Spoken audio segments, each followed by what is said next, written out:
School ടൈമിൽ ഭയങ്കര പേടിയായിരുന്നു ഫ്രണ്ട്സിനോട് പറയാൻ അവർ അക്സെപ്റ്റ് ചെയ്യുമെന്നൊക്കെ. ഇപ്പൊ നിങ്ങൾ കോളേജ് ലൈഫിലേക്ക് നാട്ടിലേക്ക് വന്നു, നിങ്ങളുടെ രണ്ടുപേരുടെ റിലേഷൻഷിപ്പ് ഈ ഒരു വ്യക്തിയോട് ഓപ്പൺ ആയിട്ട് പറയാ എന്ന് തോന്നി അങ്ങനെ പറഞ്ഞൊരു വ്യക്തിയുണ്ടോ നിങ്ങളുടെ ലൈഫ്? ഞാൻ എന്റെ കോളേജിലെ ഫ്രണ്ട്സിനോട് പറഞ്ഞിട്ടുണ്ടായിരുന്നു. ഒരുപാട് എല്ലാവരും മൂന്നാല് പേര്, ഒരാളോടെ ഞാൻ കൂടുതൽ പറഞ്ഞത്. അപ്പൊ ബാക്കി ഒരാളും കൂടെ ഞാൻ പറഞ്ഞു. അപ്പൊ അവളും ഓക്കെ ആയിരിക്കും എന്നുള്ളതിൽ പറഞ്ഞു. അപ്പൊ അത് ആക്സെപ്റ്റ് ചെയ്തപ്പോ എനിക്ക് ഭയങ്കര സന്തോഷമായി. ഇവളോടൊക്കെ സംസാരിക്കുമായിരുന്നു അവരൊക്കെ. അവർ ഫസ്റ്റ് വന്നപ്പോ അവരുടെ എക്സ്പ്രഷൻ എന്ത് അഡ്വൈസ് അല്ലെങ്കിൽ എന്താ അവർക്ക് കോളേജിൽ പോകുമ്പോ ആ ടൈമില് വേറെ കുട്ടിയുടെ ഫോൺ വാങ്ങി ഞാൻ ഇവളൊരു 10 മിനിറ്റ് രാവിലെ ഇവളവിടെ നിന്ന് ഇറങ്ങുന്ന കോളേജിൽ ഇറങ്ങുന്ന ഒരു സമയം കറക്റ്റ് ആണെങ്കിൽ ഇവള് എടുക്കും. അപ്പൊ അങ്ങനെ ഒന്ന് ട്രൈ ചെയ്ത് അങ്ങനെ വിളിക്കലുണ്ട്. അപ്പൊ എപ്പോഴും അവരുടെ ഫോൺ കൊണ്ടുവരുമ്പോഴാണ് നൂറനെ വിളിക്കുന്നത്. അപ്പൊ അവർക്ക് ഒരു ഡൗട്ട് ഉണ്ട്. അപ്പൊ അവരത് പ്രതീക്ഷിച്ചതാണ്. പറഞ്ഞപ്പോ അവർക്ക് കൺഫേം ആയി. ഡൗട്ട് ഉണ്ടായിരുന്നു. ഇപ്പോഴും ആ ഫ്രണ്ട്സ് ആയിട്ട് കണക്ഷൻ ഉണ്ടോ? കണക്ഷൻ ഉണ്ട്, എപ്പോഴും അല്ല, പക്ഷെ എന്നാലും നമ്മൾ കണക്റ്റഡ് ആണ്. എനിക്ക് പറയാന് അങ്ങനെ ആരും ഉണ്ടായിട്ടില്ല കേട്ടോ. ആരോടും പറഞ്ഞിട്ടില്ല. ലൈക് പാരന്റ്സ് അറിഞ്ഞതാണ്, അല്ലാണ്ട് ഞാൻ പോയി പറഞ്ഞതല്ല. ആരോടും അങ്ങനെ പറഞ്ഞിട്ടില്ല. ഓക്കെ. അതിനുശേഷം വീണ്ടും 3 yearsന് ശേഷം വീണ്ടും നിങ്ങളെ വീട്ടിൽ വീണ്ടും പൊക്കി. അത് നൂറയുടെ പാരന്റ്സ് തന്നെയാണ് പൊക്കലും അടിമേടിക്കല്. ഞാൻ കാരണം ശരിക്കും പറഞ്ഞാൽ ഇവള് കുറെ സ്ട്രഗിൾ ചെയ്തിട്ടുണ്ട്. കാരണം എന്റെ ഒരു വിവരമില്ലായ്മ കൊണ്ട് പിടിക്കുന്നത്. എന്നിട്ട് ഇവളെ വീട്ടിൽ പ്രശ്നമാവുന്നു, ഇവക്ക് കുറെ സ്ട്രഗിൾ ആവുന്നുണ്ടായിരുന്നു, എനിക്കും വരുന്നുണ്ടായിരുന്നു. പക്ഷെ ഓക്കെ, ഒരു കെയർലെസ്നെസ് ആയിട്ടാണ് എനിക്ക് തോന്നുന്നത്. കെയർലെസ്നെസ് അല്ല, ഉമ്മാക്ക് പെട്ടെന്ന് മനസ്സിലാവുന്നത്. ലൈക് ഒരു വട്ടം ഡൗട്ട് ആയാ പിന്നെ ആ ഒരു ഇതുണ്ടാവുമല്ലോ. ചാറ്റ് ചെയ്യുമ്പോൾ എന്റെ വീട്ടിലെ സംശയം ഉമ്മ തുടങ്ങി. ഇങ്ങനെ ഫോൺ പിടിക്കുകയാണെങ്കിൽ നൂറക്ക് മെസ്സേജ് അയക്കാനാണ്. അപ്പൊ ഞാൻ ഒരു ചേച്ചി ചാറ്റ് ചെയ്യാൻ പഠിച്ചു. അങ്ങനെ ഒരു ഉമ്മമാരെ പിടിച്ചു. ഓക്കെ. ഇപ്പം ഏറ്റവും കൂടുതൽ ഒരു പക്ഷേ ഇപ്പൊ ഞാൻ ന്യൂസും ഇതെല്ലാം വായിച്ചപ്പോഴത്തേനും നിങ്ങളെ കുറിച്ച് ഞാൻ റിസർച്ച് ചെയ്തപ്പോ എനിക്ക് മനസ്സിലാക്കിയത് നൂറയുടെ പേരൻസ് ഭയങ്കരമായിട്ട് ആദിലയുടെ പേരൻസിനോട് പുഷ് ചെയ്യുന്നുണ്ടായിരുന്നു, ഇങ്ങനെ മാറണം. ഇപ്പൊ അങ്ങനെ ഉണ്ടായിരുന്നില്ലെങ്കിൽ ആദിലയുടെ പേരൻസ് അക്സെപ്റ്റ് ചെയ്യുമായിരുന്നോ? നൂറയുടെ ഫാമിലിയും കൂടെ സപ്പോർട്ട് ആയിരുന്നെങ്കിൽ ആദിലയുടെ പേരൻസ് സപ്പോർട്ട് ചെയ്യുമായിരുന്നോ? എനിക്ക് തോന്നിയിട്ടില്ല. ഓക്കെ. ഇവയുടെ കാര്യം ലൈക്ക് അവിടെ റിലീജിയന്റെ ഒരു പ്രശ്നമുണ്ട്. ഇപ്പൊ നമ്മള് റിലീജിയനും എല്ലാതും മാറ്റി വെച്ചിട്ട് ഒരു മനുഷ്യനായിട്ട് തിങ്ക് ചെയ്യുകയാണെങ്കിൽ മേ ബി ആക്സെപ്റ്റ് ചെയ്തേനെ. പക്ഷെ എല്ലാവരും ഇവിടത്തെ ഇത് എങ്ങനെയെങ്കിലും ആ ഒരു സെറ്റ് ഓഫ് റൂൾസിലൂടെ ജീവിച്ചിട്ട് വേറെ ജീവിതത്തിലാണല്ലോ, പരലോകത്തെ ജീവിതത്തിലോട്ട് കോൺസെൻട്രേറ്റ് ചെയ്യുന്ന ആൾക്കാരോട് പറഞ്ഞിട്ട് അതൊരു സെറ്റ് ഓഫ് ആൾക്കാരുടെ വിശ്വാസം, അതിലൊന്നും പറയാൻ പറ്റൂല. അത് മാത്രമല്ല ഫാദറും ഭയങ്കര മെയിൽ ഷോനിസ്റ്റ് ഒക്കെ ആയിട്ടുള്ള ഒരാളാണ്. ഇവൻ നമ്മൾ പുറത്ത് പഠിച്ചോണ്ട് നാട്ടിലോട്ട് വന്നപ്പോൾ ഡോക്യുമെന്റ്സിൽ കുറച്ച് പേരൊക്കെ വ്യത്യാസം ഉണ്ടായിരുന്നു.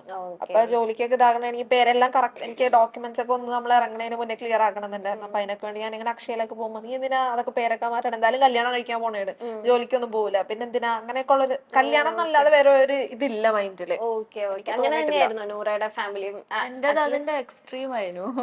എന്നെ കെട്ടിക്കാൻ വെച്ച ഒരു വസ്തു തന്നെയായിരുന്നു. Okay, I was just an object, അങ്ങനെ വേണമെങ്കിൽ പറയാം. ലൈക്ക് ആൾക്കാരെ കൊണ്ടുവരുന്നത്, എന്നെ കാണിക്കുന്നത്, ആൾക്കാരെ കൊണ്ടുവരുന്നത് കാണിക്കുന്ന ആ ഒരു സെയിം പ്രോസസ് ഇങ്ങനെ നടന്നുകൊണ്ടിരിക്കുകയാണ് 3 years.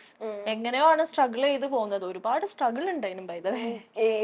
ഒരുപാട് ഈ സ്ട്രഗിൾ ചെയ്തതിന്റെ കൂട്ടത്തിൽ ഒരിക്കലും ആ മുറിവ് പോവത്തില്ല. നിങ്ങൾക്ക് ഇനി എത്ര ഹാപ്പിനെസ് നിങ്ങൾ എത്ര അച്ചീവ് ചെയ്താലും ആ മുറിവ് എപ്പോഴും മനസ്സിലുണ്ടാവും. അങ്ങനെ ഒരു മുറിവ് ഉണ്ടോ നിങ്ങളുടെ മനസ്സില്?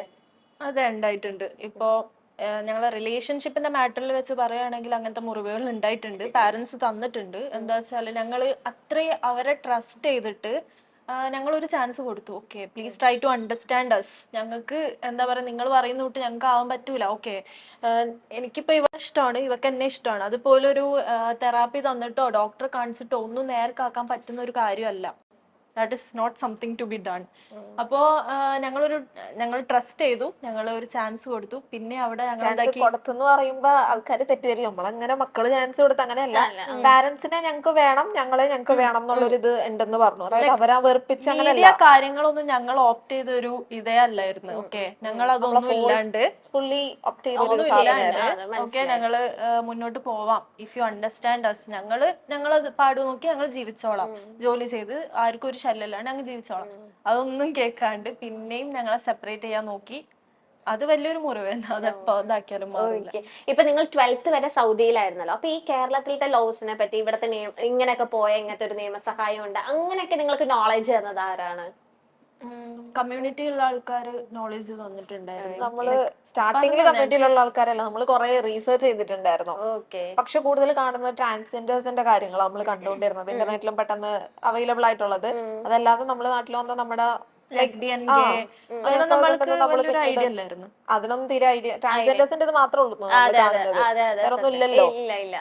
അപ്പൊ അങ്ങനെ കുറച്ചിങ്ങനെ റീസെർച്ച് ഒക്കെ ചെയ്ത് വന്നപ്പോ അത് കുഴപ്പമൊന്നുമില്ല, ലീഗലൈസ് ചെയ്തിട്ടുണ്ട്. നമ്മളും കുറച്ച് സ്റ്റഡീസ് ഒക്കെ നടത്തി, അങ്ങനെ നമുക്ക് മനസ്സിലായി.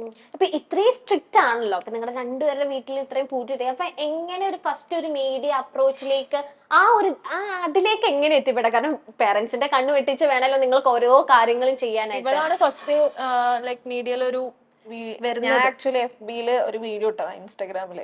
അതിനുശേഷമാണ് നമ്മള് മീഡിയയിലോട്ട് പോകുന്നത്. അപ്പൊ അവിടെ വന്നു, ലൈക്ക് ഞാൻ ഈ ക്യാമറയുടെ മുന്നിൽ ഫോട്ടോ എടുക്കാൻ വരെ എനിക്ക് ഭയങ്കര ബുദ്ധിമുട്ടുള്ള ഒരാളായിരുന്നു പണ്ട് ട്ടോ.